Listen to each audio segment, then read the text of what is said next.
Hi guys, welcome back to the Optin influencers. आप सभी का वेलकम है आज की वीडियो में। आज हम बात करने वाले हैं बिटकॉइन के बारे में और हम बात करेंगे सारे फैक्टर्स को देखकर, जो भी फैक्टर्स बिटकॉइन के प्राइस को मूव कराने में अभी आने वाले टाइम में हेल्प कर सकते हैं। मेरे सामने मेरी पीसी स्क्रीन खुली है और ये मॉनिटर खुला हुआ है जिसमें मैं देख रहा हूँ कि हाँ, कैमरा परफेक्टली सेट है। तो मैं बात करने वाला हूँ आज बिटकॉइन के बारे में। रिसेंट में एक छोटा सा डंप देखने को मिला है, बट ऐसा क्यों है कि ऑल्ट कॉइन हमारे सारे गिरे जा रहे हैं। देखिए, मैं पिछले एक दो हफ्ते दो तीन महीने नहीं, एक महीने से तो मैं आपको बता ही रहा हूँ कि जो ऑल्ट कॉइन्स हैं उनकी लग सकती है, उनको 20-30% 40% और गिरना पड़ सकता है। चलिए चलते हैं आज की वीडियो के अंदर। और आपने अगर चैनल को सब्सक्राइब नहीं किया, लाइक नहीं किया, टेलीग्राम ज्वाइन नहीं किया, कर लो। सिर्फ टेलीग्राम बोल रहा हूँ। एक लोग ने पूछा था आप इतनी जगह बोलते हो तो हम कैसे हर जगह पे करें, तो आप टेलीग्राम ज्वाइन कर लो। बस टेलीग्राम ज्वाइन कर लोगे, वो बहुत है मेरे लिए। बस टेलीग्राम ज्वाइन कर लो, डिस्क्रिप्शन में लिंक है। चलते हैं डायरेक्टली हम लोग चार्ट के अंदर। चार्ट के अंदर जब मैं आता हूँ तो आप लोगों को चार्ट दिख रहा होगा, ठीक है। तो चार्ट में मैं अगर बात करूँ यहाँ पर आपसे, ये जो हमारा जोन था बाउंस का, मैं आपको बता चुका हूँ 25.5 से 24.7 के बीच में अच्छा बाउंस बना, हम ऊपर गए। अभी अगर हम देखें इस मूव का, प्रायर मूव का जो रिट्रेसमेंट जो जोन्स हैं जो मैं देख रहा हूँ जहाँ ठंड पड़ सकती है, मतलब जहाँ मार्केट ठंडी पड़ सकती है, पहला 29,500 के पास है, ठीक है। 29,500 के आसपास मार्केट ठंडी पड़ सकती है, मतलब मार्केट वहाँ तक आ सकती है फॉर अ रीटेस्ट अटेम्प्ट, ठीक है। Then we can think of buying bitcoin. समझ रहे हो, सुनना गौर से, बाइंग बिटकॉइन। अब ऑल्ट कॉइन्स मैंने क्यों नहीं बोला, क्योंकि नेक्स्ट जब ऊपर रैली होगी तो ऑल्ट कॉइन्स और उठेंगे ना। यही तो बात है जो आपको समझनी है कि बिटकॉइन की जो डोमिनेंस है वो हर मूव के साथ बिटकॉइन के उठ रही है। बिटकॉइन का जो मूव होता है उसके साथ उठ रही है। ये देखो, भाई ने आपको बोला था नेक्स्ट टारगेट 52.83 का, डोमिनेंस 51.8 पहुँच गई भैया। यहाँ पर आपको वार्निंग दी गई थी। आपको वार्निंग तो यार यहाँ पे भी दी गई थी कि मार्केट इसके ऊपर, इस रेक्टेंगल से जहाँ एग्जिट हुआ ऊपर ही भागेगी डायरेक्ट 52.83 के दौरान, तो वहीं भाग भी रही है। अब हमें देखना ये है कि मार्केट में हम कहाँ पोजीशन बना सकते हैं। पोजीशन बनाने की जगह आपको वो बेसिस मिलेंगे जो रिसेंट में बनाए गए हैं, उन बेसिस पर आप अपनी जो पोजीशन जो है वो बना सकते हो। बेस कहाँ पर बना है वो मैं आपको बताने आया हूँ इस वीडियो के माध्यम से। पहला बेस हमारा यही है 29,800 के अराउंड। एक छोटा सा सपोर्ट है जो ग्रीन में बना हुआ है, ये सपोर्ट भी एक्ट कर सकता है, बट जो बेहतर सपोर्ट मुझे लग रहा है वो अराउंड 29,500 29,400 के अराउंड पास है, ठीक है। तो उस एरिया में मुझे लगता है कि मार्केट आके रीटेस्ट मार के ऊपर भाग सकती है। अब ऊपर भागने का मैं क्यों बोल रहा हूँ, पहले तो देखो RSI देखो डेली का जस्ट ओवरबॉट हुआ है, जस्ट, ठीक है। और मैक्टी भी ठीक ठाक है, बट एक चीज़ जो गौर करने वाली है वो ये कि RSI अभी और स्कोप है RSI में ग्रोथ का। RSI यहाँ से फटना चाहे तो फट सकता है। अब ये कैसे पता करेंगे कि अगर ये फटता है तो कहाँ तक जाता है, तो मेरे पास कुछ लेवल ऑलरेडी ड्रॉन है जो मैंने आप लोगों को बताए हुए थे कि RSI में क्या मूव आ सकता है। तो उस मूव के लिए मैंने ये चार्ट बनाया हुआ था बहुत पहले आप लोगों के सामने, तो उस चार्ट को मैं आज सिंप्लीफाई करके आपको बताना चाहता हूँ। इस चार्ट में तो 24% हम अप हैं बिटकॉइन में। ये प्रेडिक्शन आप लोगों के लिए ट्विटर पर फ्री ऑफ कॉस्ट डाला गया था, पर आपको तो ट्विटर फॉलो नहीं करना है, कोई बात नहीं। अच्छा, हम ऊपर जाके देखें तो इसमें मेरा एक प्रोजेक्शन था, जो मिनिमम प्रोजेक्शन 33,600 या 700 और 34,600 के अराउंड, इस जोन के आसपास मुझे लगता है कहीं ना कहीं मार्केट रुक सकती थी। ये मेरा प्रेडिक्शन था। अभी यहाँ पे एक जो थ्योरी होती है जिसको हम स्विंग फेलियर पैटर्न कह सकते हो आप, वो हो सकती है, वर्क कर सकती है। देखो हुआ क्या था, लास्ट टाइम यहाँ पे 3 कैंडल्स बनी थी, यहाँ पर इस तरह का स्ट्रक्चर बना था, मार्केट ने यहाँ पर रेजिस्टेंस लिया था। अगली बार यहाँ पर हम आए तो ऊपर कैंडल चली गई और एक विक बना गई, जिसमें ट्रैप हुए होंगे 2 तरह के लोग। ऊपर वाले जो लॉन्ग बना रहे हैं वो ट्रैप हो गए, नीचे वाले जो SL लगाए थे उनका SL हिट हो गया ऊपर, ठीक। अब यहाँ से मार्केट को अगर भागना होगा तो एक विक देगी नीचे और ऊपर भाग जाएगी बहुत तेज़, ठीक। अगर मार्केट को गिरना होगा तो मार्केट यहीं से बहुत गंदा डंप भी करेगी, और ये एक संकेत हो जाएगा उस रैली से कंपेयर करने पर। अगर मैं आपको दिखाऊं किस रैली से मैं बात कर रहा हूँ, ये देखा आपने क्या हुआ था जब हम यहाँ पे गए थे। पहली बार हमने टॉप बनाया था 64,000 का, नेक्स्ट टॉप बनाया 69 का। ये एक अच्छा पैटर्न था स्विंग फेलियर का, जहाँ पर आपके सारी लिक्विडिटी उठाई गई ऊपर की और वहीं पर आप पे डंप कर दिया गया इंस्टीट्यूशन बेस्ड, इंस्टीट्यूशन या फिर आप कह दो रिटेल ट्रेडर्स, जो अच्छे ट्रेडर्स हैं वो यही करते हैं। तो एक तरह से आपको एज अ एग्जिट लिक्विडिटी ऐसे टाइम पर यूज़ किया जा सकता है। तो आपको क्या करना है, आपको बच कैसे सकते हो ऐसे टाइम पर। देखो ये है, हमें वीकली में चार्ट दिख रहा है। वीक में चीज़ें और क्लियर हो जाती है, इसीलिए मैं आपसे बोलता हूँ जब भी टीए करो वीक में देखो। देखो क्या है, ये रेजिस्टेंस प्योर है, ये तो हमें मालूम मोटा मोटा। अब रेजिस्टेंस का मतलब क्या है, पहली बार रिजेक्शन तो बनता है हर बार, और वही ट्रेड बनती है आपकी। यहाँ शॉर्ट जैसे मैंने आपको करवाया था, याद है आपको शॉर्ट करवा दिया था मैंने, और 100% शॉर्ट में सबने पैसा बनाया था, नीचे से लॉन्ग में भी पैसा बनाया, दोनों तरफ हम लोगों ने पैसा बनाया। अच्छा, यहाँ पर अच्छी चीज़ ये हो सकती है, पहला रेजिस्टेंस हमें मिल गया, हमने लिक्विडिटी नीचे भी उठा ली, हमने लोगों को ट्रेड में प्रॉफिट भी दे दिया जो ट्रेड कर रहे थे इस एरिया को। अब सीधा कैंडल बनने का क्या मतलब हो सकता है, यही मेरे लिए सबसे स्ट्रांग मूव है कि एक वीक या फिर एक दिन के अंदर कैंडल सीधा आई गेस अप्रैल से लेकर जून तक के मूव को उखा गई, और ये एक बहुत स्ट्रॉन्ग मोमेंटम का संकेत होता है जब भी ऐसा कुछ होता है। तो मार्केट में जो ये मूव आया ये मेरे लिए पर्सनली बुलिश रहेगा, और मैं अभी के लिए ऊपर के टारगेट्स ही देखूंगा, ठीक, वीकली और डेली दोनों में मैं बुलिश रहूंगा जब तक ये जो मैंने स्विंग फेलियर आपको समझाया वो वर्कआउट ना कर जाए। यानी यहाँ पर एक भयंकर विक ना बने, या कोई बहुत भयंकर विक बन जाए, बहुत भयंकर इवनिंग स्टार बन जाए, या कोई डोची बन जाए, या कोई भी ऐसी कैंडल हैमर टाइप की इन्वर्स हैमर जो मुझे यहाँ पे बेरिशनेस का संकेत दे, और वो मल्टीपल बने तभी मैं शॉर्ट में जाऊँगा, ऐसे नहीं जाऊँगा।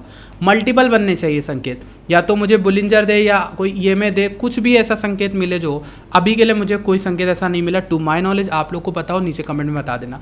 तो बिटकॉइन में अभी के लिए मैं लॉन्ग में ही हूँ, ठीक है। अब मार्केट का मैंने जो एक सिनेरियो आपको बताया स्विंग फेलियर वाला, वो वर्कआउट तब करेगा जब यहाँ एक बेरिश स्ट्रॉन्ग कैंडल बन जाए कोई, तब हम यहाँ पर शॉर्ट ले सकते हैं। अभी के लिए मैं शॉर्ट नहीं रिकमेंड करूँगा। बिटकॉइन इज़ स्ट्रॉन्ग क्योंकि जो ये खाया है ना इसने 2 महीने 3 महीने की कैंडल को सिंगल 2-4 दिन के मूव में, ये एक बहुत स्ट्रॉन्ग संकेत होता है।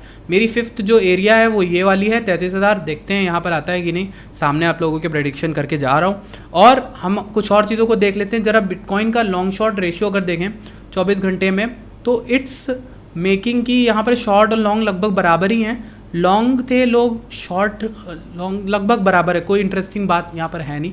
फंडिंग रेट को अगर देखें मार्केट को, तो फंडिंग रेट ठीक ठाक है, लेकिन हम यहाँ पर देख लेते हैं फंडिंग रेट लोग पॉजिटिव हैं अभी भी, डेली में भी थोड़ा थोड़ा पॉजिटिव है। और अगर हम यहाँ पर 12 घंटे में देखें, लेट्स सी 12 घंटे नहीं 4 घंटे में देखना ज़्यादा सही है, फंडिंग रेट पॉजिटिव है। देर इज़ कि लोग यहाँ पर पॉजिटिव हैं काफ़ी कि मार्केट उठ जाएगी, तो ये एक चीज़ है। अच्छा, ये आप देख रहे हो कि एक सपोर्ट दिख रहा है मुझे 30,200 या लॉग 29,800 का, तो ये भी अच्छा एक सपोर्ट हो सकता है जहाँ से मार्केट रीटेस्ट कर जाए। तो मैं आपको दिखा देता हूँ इसमें, इस एरिया में, कौन सा area, let me show you. ये तो जो एरिया है जो मैं आपको बता रहा हूँ वो ये वाला एरिया हो सकता है जहाँ रुका था ये 29,800 से 30,000 के बीच में, ठीक। तो ये भी एक एरिया है। अब आप समझ गए हो मैं लॉन्ग टर्म में आपको क्या बता रहा हूँ। अब देख लेते हैं ज़रा ईएमएस क्या कर रही हैं। डेली की ईएमएस में हम अच्छा मोमेंटम ऊपर की ओर देख रहे हैं, कोई बुरी बात नहीं है। अगर हम यही वीकली की ईएमएस देखें, वीक में बहुत तगड़ा सपोर्ट दिया है, अप ट्रेंड स्टार्ट हो गया है। एक अच्छी चीज़ मैं आपको बता देता हूँ क्या हुआ है, बहुत बहुत बुलिश चीज़ है ये। आप कहोगे भाई बहुत आप एक्साइटेड हो रहे हो, ऐसा नहीं, मैं एक्साइटेड इसलिए हो रहा हूँ, इसने लोगों को बेवकूफ़ बनाया, ठीक, इसने लोगों को धोखा दिया। ये गया ऊपर ईएमएस के, यहाँ इसने ऊपर भागा, इसने संकेत दिया कि मार्केट बुल है, बुलिश है। नीचे आया, नीचे आते आते रीटेस्ट का अनुमान दिया, लोग लॉन्ग तब भी बना रहे थे रीटेस्ट पे, लेकिन इसने जो अच्छी चीज़ की वो इसने लास्ट वीक की कैंडल नीचे बना दी थी, प्राइस नीचे चला गया था और एक पल के लिए सब बेरिश हो गए थे, ठीक। इनफैक्ट मैं भी हुआ था, मैं एक फ्लेक्सिबल ट्रेडर, मैं बार बार बोलता हूँ, मैं बेरिश हो गया जैसे ही नीचे गया। क्लोजिंग अच्छी होनी चाहिए, जो मैंने आपको बताया था क्लोजिंग अच्छी हो गई। 6 से 7% का मूव, याद है आप लोगों को, जो वीडियोस देख रहे हैं उन्हें पता होगा, 6 से 7% का ऊपर का मूव होता है। मैंने बोला था तुरंत बायस चेंज होगा, मेरा तुरंत बायस चेंज हुआ बुलिश की तरफ। अब अच्छी चीज़ ये है कि इसने फेकआउट दिया, ये ऊपर भी गया, इसने लोगों को फंसाया भी। यहाँ पे देख रहे हो मज़ा आ रही है गेम में मज़ा वीकली में आ रही है, ये कि इसने अब अप ट्रेंड शुरुआत कर दी है, और ये कहीं ना कहीं बुलिश संकेत है। मेरी गट फीलिंग जो पर्सनल कह रही है कि हम यहाँ वाले एरियाज़ को टेस्ट कर सकते हैं, मिनिमम टू मिनिमम 34,000 इस बेस को तो टेस्ट करेंगे, और ऊपर वाला ये एरिया 38,000 36,000 जो भी है, तो इन 2 एरियाज़ को टेस्ट कर सकते हैं।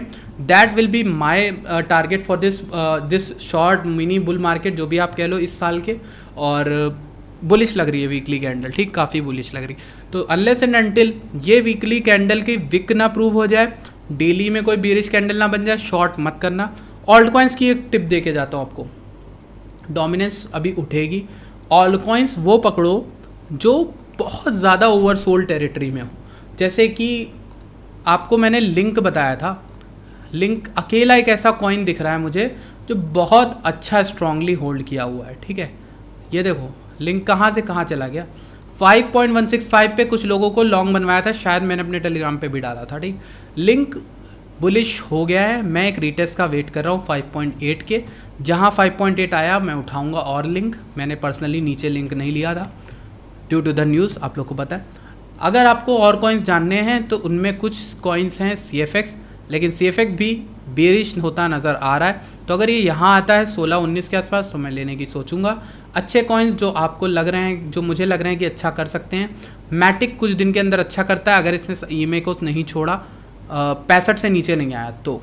सुई की बात करें तो सुई 74 आ गया, इस एरिया को रीटेस्ट मानने आया है। कोई घबराने वाली बात अभी तक नहीं लग रही मुझे लगता है इस एरिया से शायद बुलिश मोमेंटम हमें देखने को मिले।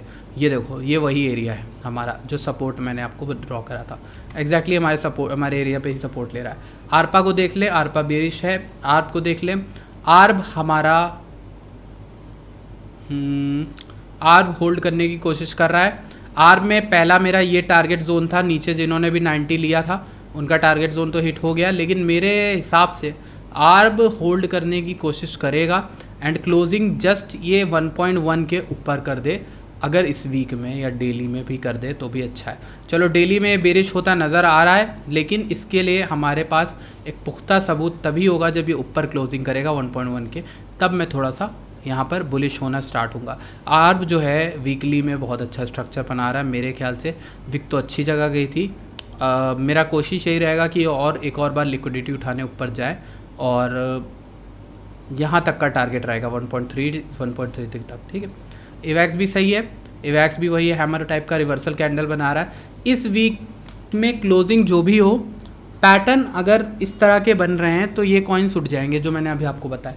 आर्ब, एवैक्स, CFX नहीं, आर्ब और एवैक्स दो कॉइन हैं जो काफ़ी सॉलिड लग रहे हैं।